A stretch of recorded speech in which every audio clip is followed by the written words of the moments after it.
Folks, how's it going? Welcome to The Zone. Today we're talking about Manchester United 3, Burnley 1.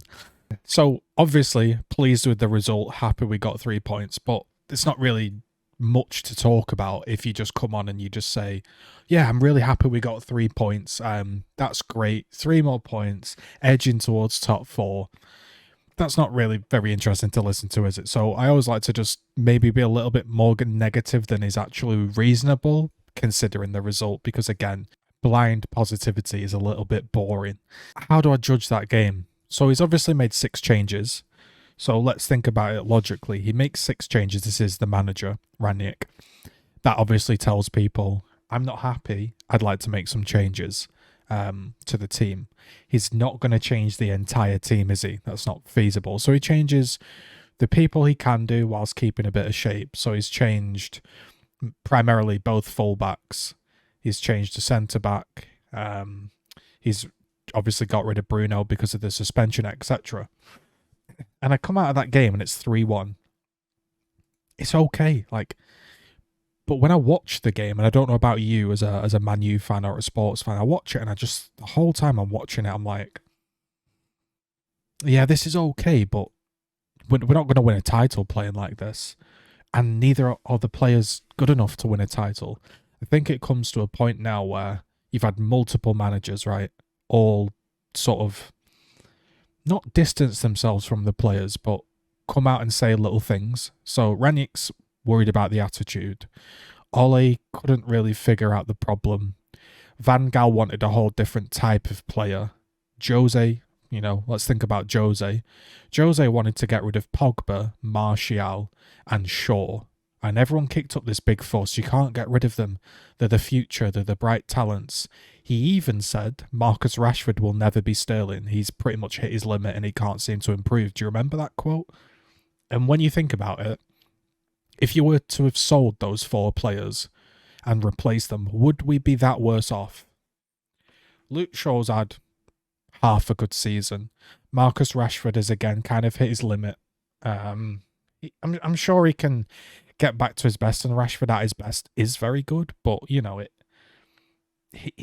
has been lacking something at the moment, hasn't he? Pogba doesn't even want to be here, and when he does, is hot and cold. And yeah, you've got managers like Ollie not picking Van der Beek, and then Carrick doesn't pick Van der Beek, and then Ranić isn't picking Van der Beek. So maybe these managers, just think about it, guys, maybe these managers do know a little bit of something about football, and maybe they're just not picking him because he's not quite doing something, or he's not doing something right. I don't think Cavani today was particularly bright. I think he struggles in this kind of system where, let's be honest, he's kind of playing second fiddle in terms of position and attention to Ronaldo. And he also has Greenwood, who, let's be honest, is like a striker stuck out on the wing. He's not that creative. He's always just trying to cut in and shoot. They're not linking up.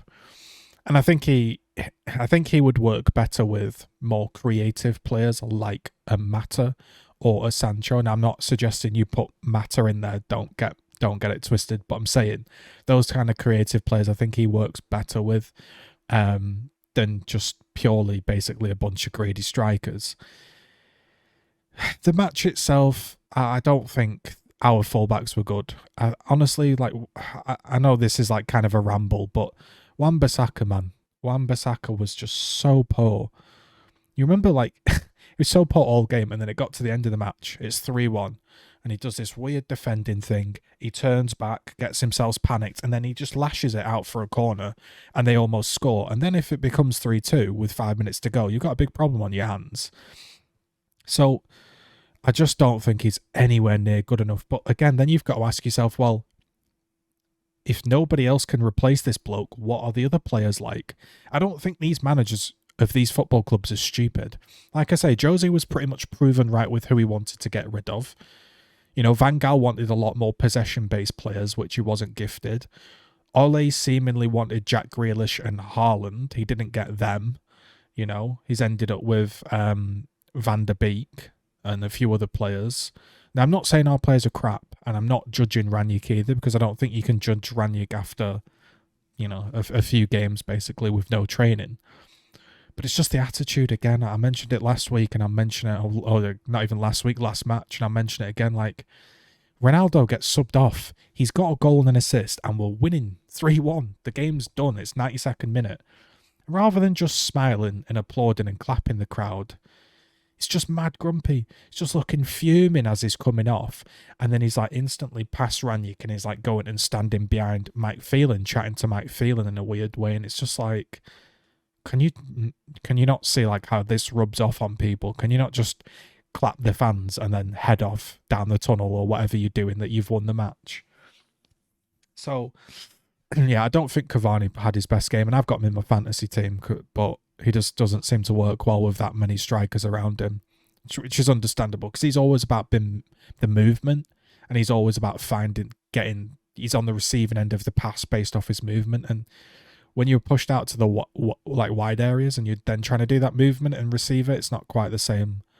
So yeah, disappointed in Cavani, but I don't really think it was that much his fault. Scott McTominay had his rare good game. I'm not going to say anything poor about him. I thought he was good today. I think Matic was pretty much non-existent, and that lies the problem.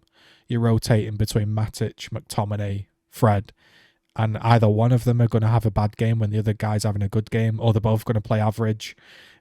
Or one of them's going to be injured or not able to play 90 minutes. Like, it's just not great. Eric Bailly is made out of glass. The guy can't stay fit. He just can't stay fit. And I don't think Luke Shaw was great. People will say, oh, he almost assisted Ronaldo. He did some good assists, some good passes. He was great. He honestly wasn't. Time and time again, he did that thing where he's tucked in super narrow.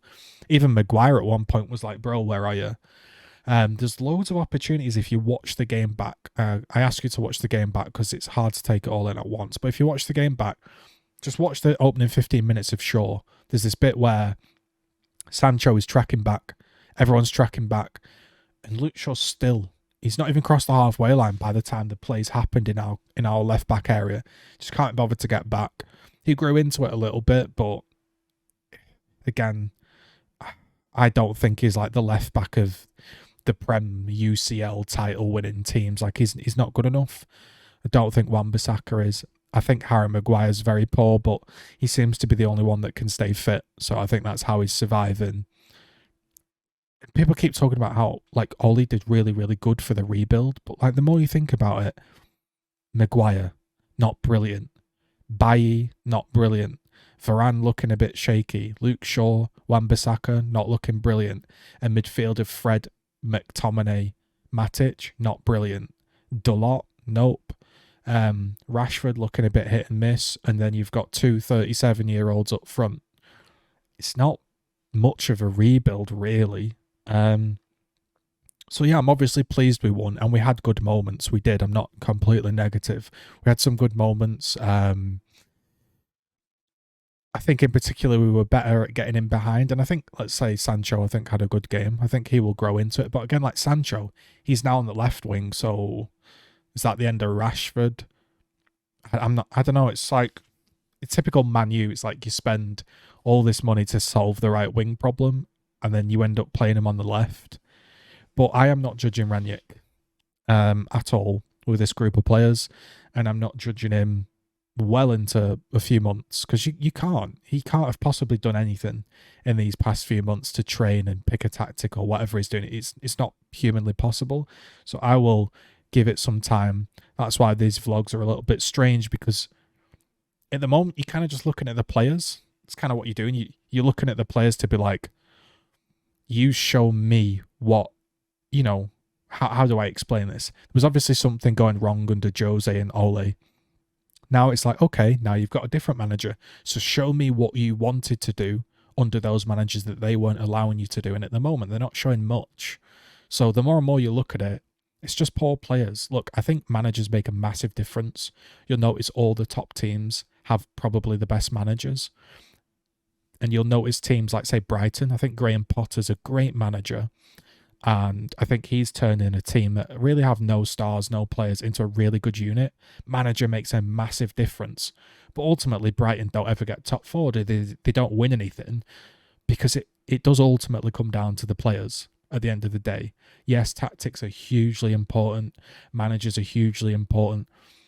But it does come down to players, and at the moment, I'm like, I'm just looking at the squad, and I'm like, right, we beat Burnley. Maybe we can fight our way into top four, but is this a team to win Champions Leagues and Prems? Not really at the moment. So happy we got 3 points, but those are just some thoughts on my mind. The whole time I was watching the game, I was just getting irked by Maguire and Wan-Bissaka mainly. I was just watching them and I was just like, nah, this isn't it. Like it was just annoying me. So even though we've won 3-1, I've come out of the game not annoyed, but slightly just like, we conceded, like, let's be honest, that Vidra could have scored at the end. He could have assisted somebody. There was 2 or 3 good chances from Burnley. Like, on another day, that could have been, we miss one chance and they take theirs and we're losing 3-1. It was just a very weird game. But those are the thoughts from the zone. If you liked it, leave a comment. Subscribe. We're trying to get 1,000 subscribers. So keep pushing up that number, boys. All right. See you in the next one.